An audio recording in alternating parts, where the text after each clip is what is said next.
जय गुरुदेव। उपासना समर्पण योग अध्याय 5 डे 35। अभी तक जो हम चैप्टर्स पढ़ रहे थे वो था सद्गुरु प्राप्त करने का असाधारण सौभाग्य। उसमें हमने समझा कैसे सद्गुरु को प्राप्त किया जा सकता है, कैसे अपनी श्रद्धा और भक्ति को बढ़ाकर उनको पाया जा सकता है। आज से नया टॉपिक शुरू हो रहा है, श्रद्धा का आधार और अवलंबन। अब देखिए श्रद्धा का क्या आधार होना चाहिए उसके बारे में गुरुदेव हमें बताएंगे। भौतिक क्षेत्र में कुछ महत्वपूर्ण परिवर्तन करने के लिए ऊर्जा का अनिवार्य आवश्यकता पड़ती है।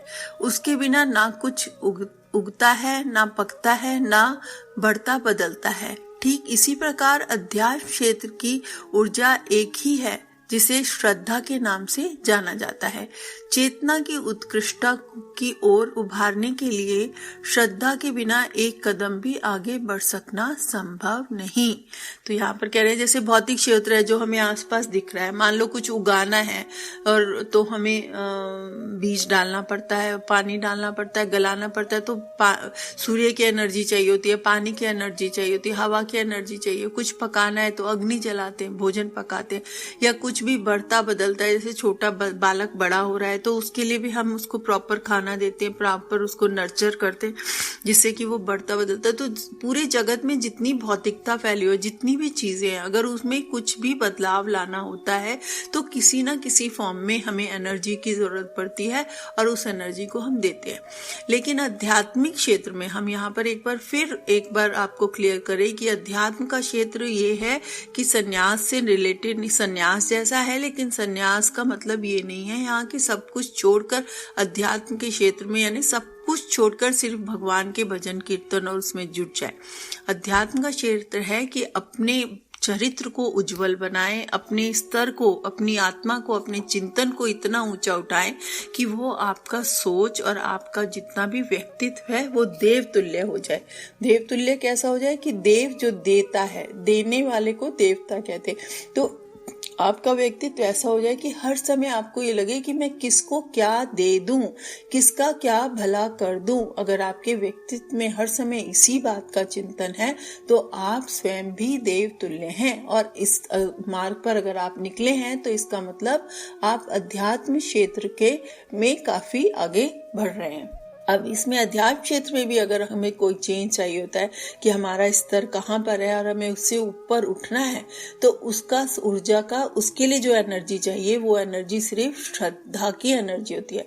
श्रद्धा क्या है? श्रद्धा विश्वास रूपिणी। भगवान शिव और पार्वती को बोलते हैं कि श्रद्धा और विश्वास के रूपों का ये संलग्न है कि कितनी श्रद्धा है। श्रद्धा मतलब विश्वास, श्रद्धा मतलब फेथ, श्रद्धा मतलब कि कितना हमारा अंतःकरण उस बात को मानता है, उसको अपनाता है, उस पे चलने के लिए तैयार होता है, और कितना हम डाउटलेस है उस बात पर, कितना हम अपने आप को समर्पित करने के लिए तैयार है, कितना हमारा विसर्जन और विलय हम करने के लिए तैयार हैं उस फैक्ट के लिए, उस गुरु के लिए, उस क्षेत्र पे लगातार चलने के लिए, उस अध्यात्म के क्षेत्र पे लगातार चलने के लिए।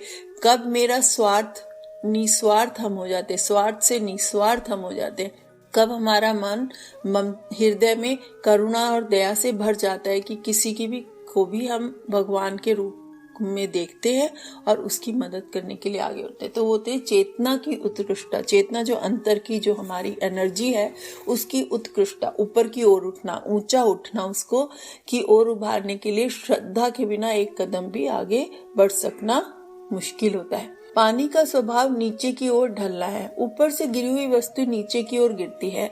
निम्न योनियों के भ्रमण करते हुए मनुष्य भी संचित कुसंस्कारों से प्रभावित बना रहता है। अवसर आते ही वह उन कुसंस्कारों को चरितार्थ भी करने लगता है।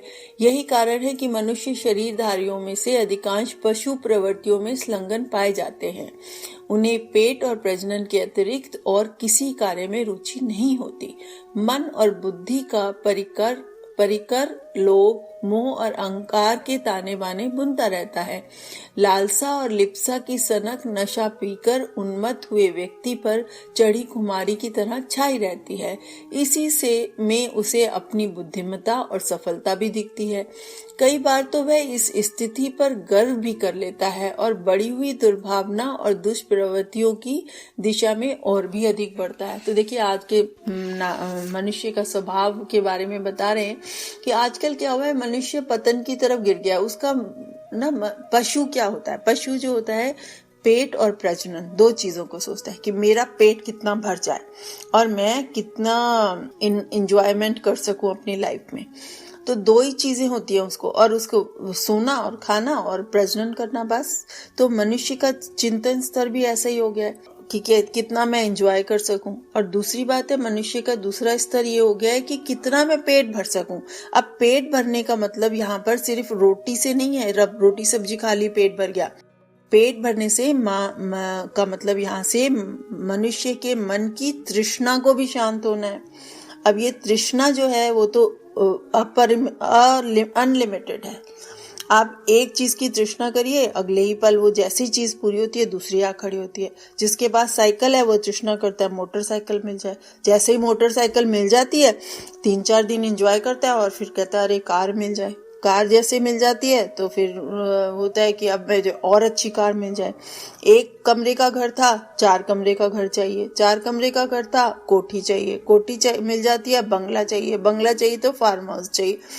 मतलब कोई लिमिट नहीं है, खत्म नहीं होती है। ये तृष्णा एक ऐसी सीढ़ी है जिसमें आप एक कदम रख के आगे बढ़ते हो तो अगली सीढ़ी आपको उसी वक्त नजर आ जाती है और आप उसकी तरफ बढ़ने के लिए ललायत हो जाते हो। और फिर ये सीढ़ी एक के बाद एक कदम बढ़ाते हुए आपको न जाने कहां से कहां ले जाती है, लेकिन इस सीढ़ी का कोई अंत नहीं है। ये ऐसी ज्वाला है जो पूरी करने से और भड़कती है और फैलती है। तो बोलते हैं जब इसका नशा इंसान को चढ़ जाता है, इतनी लालच का नशा जब इंसान को चढ़ जाता है, उसको खुमारी चढ़ जाती है, तो उसको अपनी बुद्धि में कोई भी मतलब उसको अपनी बुद्धि में यही चीजों में लगता है कि ये सब मैं कर लिया। अभी कोई बेईमानी से पैसा कमाता है मान लो, और उसने बेईमानी से कुछ अधिक पैसा कमा लिया, किसी को नुकसान करा दिया या किसी का नुकसान भी नहीं कराया, लेकिन चालाकी से कुछ अपना पैसा अलग कमा, झूठ बोल के या इधर दंड फंड लगा के ज्यादा, तो वो सोचता है अरे वाह मैं कितना बुद्धिमान हूँ, मैं कितना होशियार हूँ, मैं कितना मतलब चतुर हूँ, है ना, मैंने ऐसा कर लिया, मैंने ऐसा कर लिया। लेकिन उस बुद्धिमत्ता की, उस सफलता की क्या कहानी है? उस कहानी के पीछे आपने क्या साबित किया कि आपका फोकस सिर्फ वहीं तक है कि कितना अधिक पैसा कमा लिया, कितना अधिक सामान बटोर लिया, कितना अधिक किसी को बेवकूफ बना दिया। मतलब ये आप पशु भी तो ऐसे होता है कि जब एक शिकार होता है तो हर शेर चाहता है कि मेरे को ज्यादा से ज्यादा बड़ा टुकड़ा मिल जाए। हर गिद्ध चाहता है कि मुझे सबसे बड़ा टुकड़ा मिल जाए खाने के लिए, लेके भागते हैं इधर से उधर।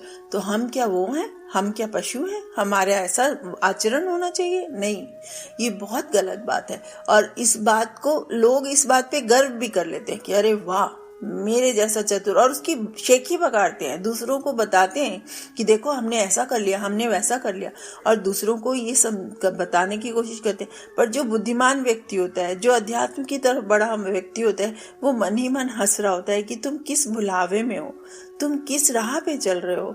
ये राह तुमको एक दिन दुखी देने वाली है, क्योंकि आज मैंने चतुरता दिखाकर, आज मैंने अपनी बुद्धि का गलत प्रयोग कर किसी के कहीं से भी ज्यादा पा लिया, ज्यादा ग्रहण कर लिया, और एक दिन जब वो मैं नहीं कर पाऊंगा किसी भी वजह से, तो उस दिन मुझे दुख होने ही वाला है।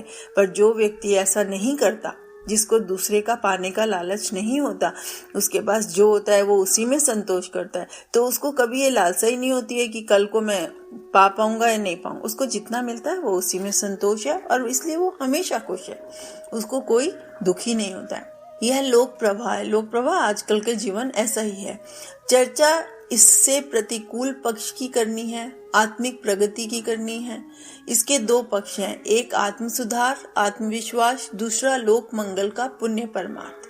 तो बोलते हैं कि आत्मिक प्रगति कैसे होगी? दो पार्ट हैं उसके। एक तो पहले अपना सुधार करें, अपनी सोच बदलें, अपना जो रवैया है, अपना जो व्यवहार है वो बदलें। और दूसरा लोक मंगल का। जब हम किसी दूसरे के लिए करते हैं तब हमें महसूस होता है कि हमने अपने जीवन का क्या सार्थक। आप कभी किसी फ्रेंड को जो बहुत अमीर है उसको खाना खिलाइए अपने घर में बुला के, बहुत अच्छा लगेगा, बहुत खुशी होगी, वो भी तारीफ करेगा आपके खाने की और आप भी बड़े गर्वित होंगे, अरे वाह कितना बढ़िया खाना, कितना बढ़िया भोज करा है ना। और अगर आप उसी समय एक किसी गरीब भूखे इंसान को, जिसको 2 दिन से खाना ना मिला हो, तकलीफ में जी रहा हो, उसको जाके भोजन कराए और वो जब हाथ उठा के आपको आशीर्वाद देगा तो उस समय आप सोचिए कि आपको कितनी प्रसन्नता होगी।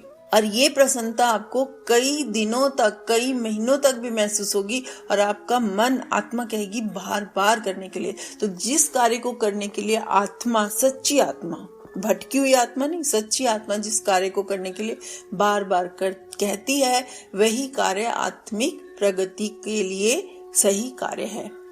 तो इन प्रयत्नों को इन दो के आत्मिक प्रगति का आधारभूत लक्षण माना गया है, परमार्थ को और आत्म सुधार को। इन प्रयत्नों से कुछ लोग करते भी हैं तो कुछ वह एक कौतिक कौतूहल की तरह यत किंचित ही बन पड़ता है। अंतराल की गहराई तक जमी हुई पशु प्रवृत्तियों को जूझना सहज काम नहीं है। वो तो कई लोग कौतूहल करते भी है कि चलो हम लोक मंगल का कार्य करते हैं, मगर बेसिकली वो अपना नाम कमाने के लिए मंदिरों में जगह जगह पत्थर लगवा देते ना, तो लोग अपने नाम के। अरे तुमने अगर दिया 100 रुपया, 1000 रुपया दान दिया तो वो आया कहाँ से? उसको कमाने की सामर्थ्य किसने दी? उसी भगवान ने तो दिया। तो वहां कहाँ अपना नाम चढ़वा रहे हो कि हे भगवान याद रखना मैंने दिया था 100,000 रुपया। मतलब कई लोग करते हैं ऐसा। मैं बुरा नहीं मान रही हूँ कि क्यों करते हैं, लेकिन मैं कह रही हूँ कि लोगों की सोच इस तरह की होती है कि मेरा नाम हो जाए, इसलिए करते हैं कई बार मंगल कामना का कार्य, लेकिन वो अंतर की गहराइयों से तक नहीं पहुंचती है। वे छापा मार नीति का अभ्यस्त होती है। दबाव पड़ने पर दब भी जाती है, पर जब भी चौकीदार को बेखबर पाती है तभी हमला बोल देती है। इस प्रकार का कराधरा सब कुछ गुड़गोबर होता रहता है।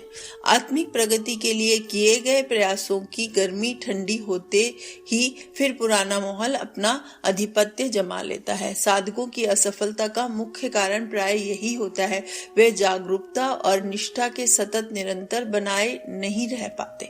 तो वही कह रहे हैं कि जो लोग दबाव में आके करते हैं कि भाई साहब आप बहुत बड़े हैं, आपको दान देना चाहिए, दबाव में आगे दान दे दिया, लेकिन वो बात हमेशा के लिए बनी नहीं रहती है। जब कभी भी, क्योंकि आप दान देना नहीं चाहते थे, तो जब कभी भी मौका लगेगा आप इस रास्ते से हट जाएंगे और आपका जो करा धरा है वो भी गुड़गोबर हो जाता है।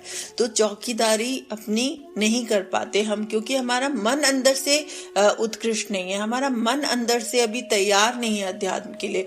हम अभी भी अपने पुराने रवैये, पुराने माहौल में ही अपना मजा लूटते हैं और वैसा ही करना चाहते हैं। तो ऐसा जैसा जिसका मनन चिंतन ऐसा होता है, वो साधक बनने की कोशिश भी करता है तो वो बहुत अच्छी तरह से सफल नहीं हो पाता है, क्योंकि उसकी साधकता में श्रद्धा का अभाव है, उसकी साधकता में विश्वास का अभाव है। वो सिर्फ दिखावे के लिए और लोगों की प्रशंसा पाने के लिए ही कर रहा है। अगर वह ऐसा करता है तो उसकी जागरूकता और निष्ठता हमेशा बनी नहीं रह पाती। समय आने पर, समय पर वो टूट जाते हैं। इसलिए अपने अंदर की अगर आत्मिक प्रगति करनी है तो सच्ची श्रद्धा उसके अंदर जगानी पड़ेगी। उन कार्यों के लिए, लोक मंगल कार्यों के लिए आपके मन से आवाज आनी चाहिए कि मुझे करना है। आपके मन से आना चाहिए कि अगर मुझ में कोई गलतियां हैं, मुझे कोई कमियां हैं, तो मुझे उनका सुधार करना है।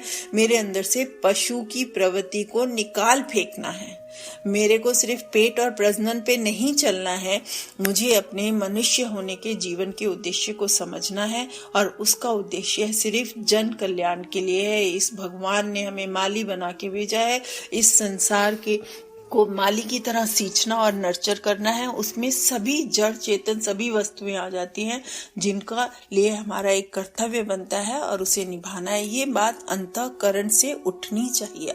और जब ये बात अंतःकरण से उठेगी तो अपने आप ही हमारा जो प्रवृत्ति है वो बदल जाएगी, अध्यात्म की तरफ चल पड़ेगी। आइए अब यहीं पर इसको विराम देते हैं। गायत्री मंत्र: ओम भूर्भुवः स्वः तत्सवितुर्वरेण्यं भर्गो देवस्य धीमहि धियो यो नः प्रचोदयात्। जय गुरुदेव।